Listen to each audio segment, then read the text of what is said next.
We good? Troy, took it kind of personal that last UConn game, the way Boatwright played and outplayed you. Is that going through you tonight, knowing you had to come out here and do that for yourself? Yeah, I kind of took that game real personal. Like, it kind of touched my insides when we lost last time. And, you know, he's a great player.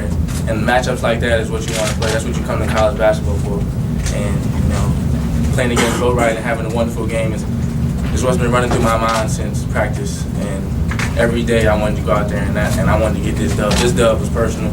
You know, UConn Cincinnati, Big East to American Conference is a game that I'll never forget once I graduate. Is this like the rivalry game in the conference now? Right now, this is the rivalry from way back when and now. You know, when we go there, it's always sold out there. And when they come here, it's always sold out here. So it's fun, you know, it's loud, and you got real hoopers.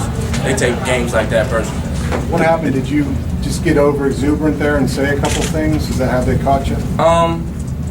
Nah, not for real. Like the first tech, I understand, but the second one, I was talking to my teammate, and you know, it could have been the perception of it that the ref took or whatever, you know, and he teed me up. But hey, that's the game of basketball. When it's a game of emotions, you know, and with a game like this, winning, all you can do is be happy for the team and be happy we came out victorious.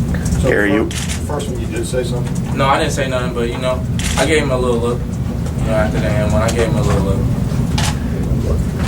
Gary, you with Octavius out, how important was it for you guys to get minutes from Corey and then yourself? What you're able to give? It was big, you know, for Corey to come in and get a bunch of deflections the first half. I think he led us the whole game from just coming in the first half and playing big. That was really big. You know, Coach always tells him to be ready when his numbers called. So for him to step up when we needed him, it was big. You know, and me personally, I felt like, you know, I had to rebound the ball better than I did the first game. And I feel like I let my team down the first time at UConn. You know, I'm expected to do what I did tonight. So, you know, I was just really trying to focus on, you know, playing hard and boxing out and getting second rebounds. Did you guys feel more aggressive even from the get-go tonight as a team? Oh yeah, you know, coming home, playing home, a sold-out crowd, you know, it's just a bunch of excitement. Like you said, emotions are running high. You know, as basketball players, we live for these games like this. So, you know, it was really aggressive, ready to play Cincinnati basketball from the jump. How was that atmosphere for you? Is that something you haven't experienced before here?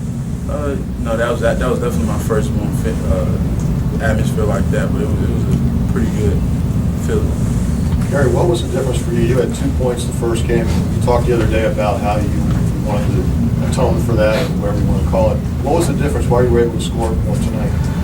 You know, I was really patient this time. You know, really going to the glass offensively. You know, making sure I was in the right positions to score. You know, at their place, I was pretty much rushing, worried about the shot blocker. Tonight, you know, I was just taking my time. So, you know, I feel like I let my teammates and coaching staff down the first time at UConn. So, you know, tonight I had to do what I'm expected of every night. Troy, what's this game mean to you in terms of the context of the season? I mean, you beat them here last year too. Of course, they went on to win the national title. I mean, it's 2 different years, but what does it mean to beat them now at this point? For the conference, or just in general, both. Yeah. Well, they are national champs, and you know they was projected to beat us and all that. So we kind of took it personal, as we said earlier. You know, being the national champions, that doesn't mean really anything. It's a new year, new season. You know, they always play hard and aggressive defensive team. You know, you just got to come in ready to play versus whoever, UConn or anybody else. And you know, they came in, they played hard, but you know, you split games like this, you never lose at home. If you don't lose at home, you got a chance to win the conference, and that's our big goal. That's the overall goal, to win the conference.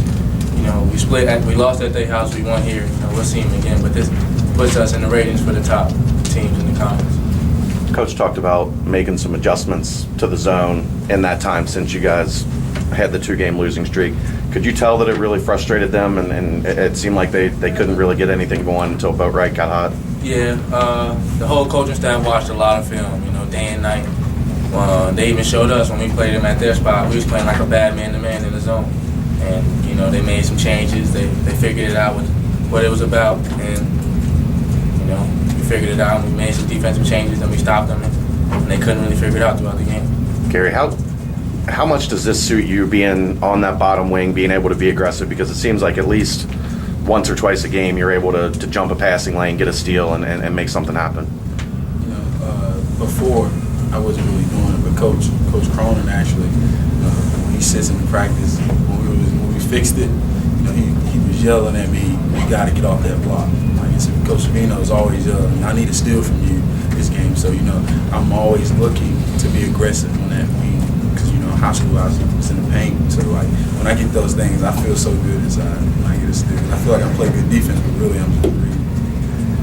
Troy, you guys, the first game you had 15 turnovers. Tonight you guys had 15 turnovers here, but you still scored 70 points.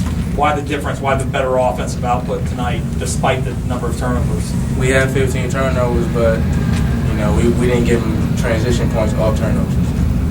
That was a big thing. You know, at home they had 32 points in the paint, 11 free throws, and we kind of brought, that was our big goal too, not give them points in the paint, don't let them score off turnovers, and keep them off the line. And that's what we focused on, and that's what we did. You know, 15 turnovers is a lot of turnovers, but if you get the turnovers and you don't produce off turnovers, and we stop them on the other end, it's like an even out possession.